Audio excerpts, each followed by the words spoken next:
Assalamualaikum warahmatullahi wabarakatuh. Baiklah, saya akan mempresentasikan peta konsep saya tentang materi konsep dasar IPS.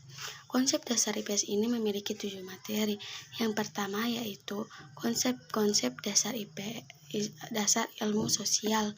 1. Kedudukan ilmu sosial dalam bidang ilmu.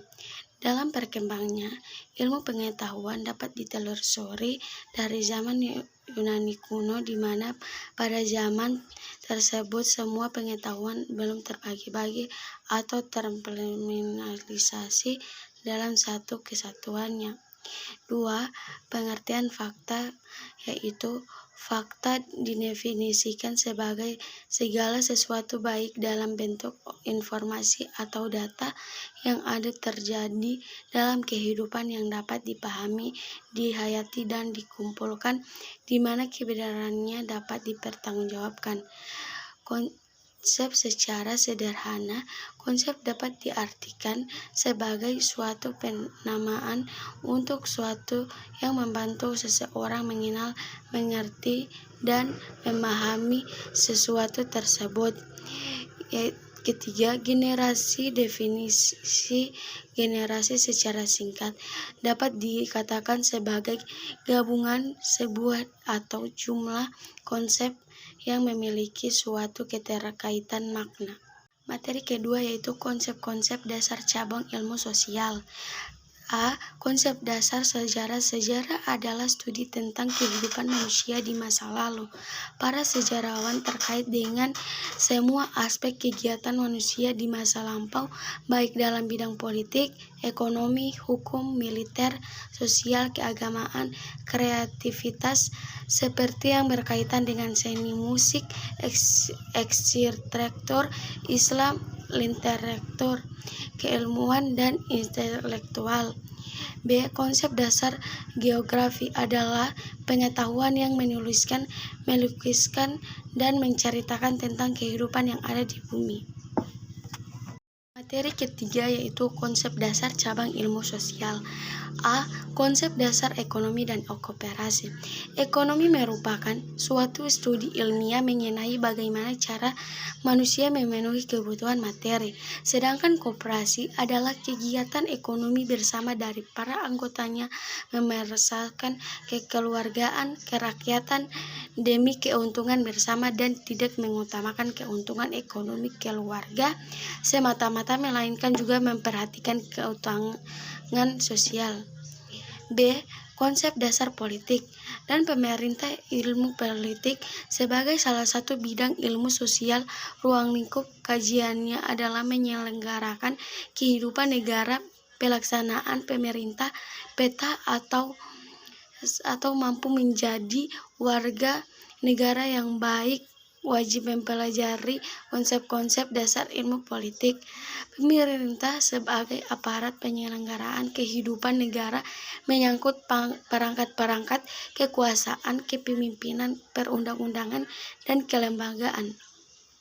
Materi keempat yaitu konsep-konsep dasar ilmu sosial.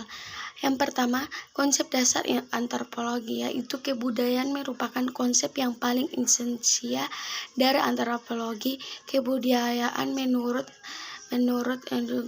Hadjodingrat adalah keseluruhan sistem gagasan, tindakan, serta hasil karya memiliki manusia yang digunakan dalam kehidupan masyarakat, di mana hal tersebut dijadikan memiliki melalui belajar. B. Konsep psikologi adalah gagasan-gagasan mengenai suatu yang menyangkut tentang tingkah laku manusia dan lingkungannya sekitar melalui pengalaman-pengalaman yang dialami. Psikologi menyatu semua aspek kehidupan manusia. Materi 5 yaitu individu, keluarga, dan masyarakat.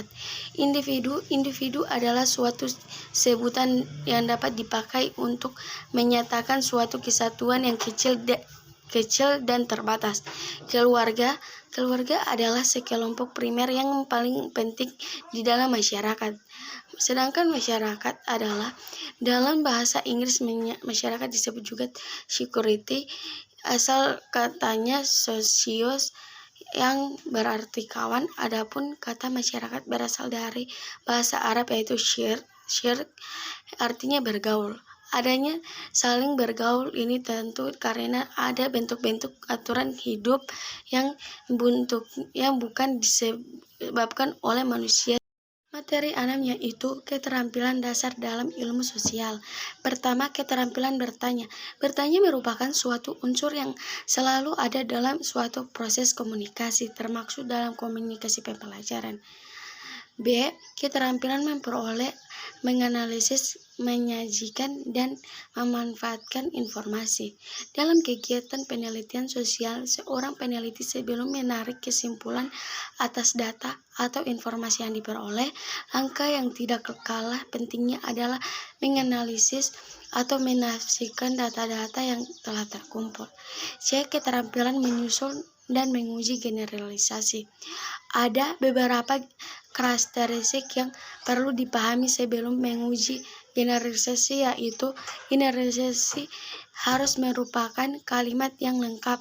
Dimaksudkan bahwa kalimat yang ada yang menyatakan sebuah generalisasi terdiri dari pokok kalimat, predikat, dan objek, sehingga kalimat tersebut memiliki makna yang luas dan rasional. Materi 7 yaitu kemajuan agama, ras, dan etnik. Kemajuan agama akan mengantarkan setiap orang memiliki keyakinan untuk bersama karena ia tidak hidup sendirian, melainkan berdampingan dengan penganut agama lain. Sebagai warga dunia, setiap orang diarahkan untuk memahami cara baru mengenai cara Tuhan menitipkan kebenaran dalam setiap agama. B. Kata ras berasal dari bahasa Prancis dan Italia, yaitu raja. Pertama kali istilah diperkenalkan Francois Birner, antropologi Prancis, untuk mengemukakan gagasan tentang perbedaan manusia berdasarkan kategori atau karakteristik warna kulit dan wajah. C. Kemajuan etnik. Di Indonesia, istilah kelompok etnis dapat disamartikan dengan suku bangsa, di samping ada pula yang menyebutkan dengan golongan etnis, misalnya golongan etnis Tionghoa.